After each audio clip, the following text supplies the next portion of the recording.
time. Do you ever wish you could sort of fly under the radar? My favourite time of the year is when I just get to go skiing and you haven't got to do your hair and makeup, you haven't got to have all that awkwardness. Just put your helmet on, put your snood on, no makeup, it's great.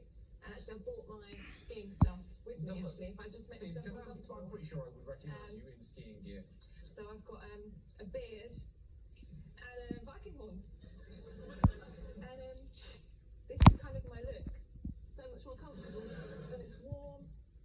And you just don't have to have that awkward social, like, is that you, is it not, how's Jimmy, that kind of thing.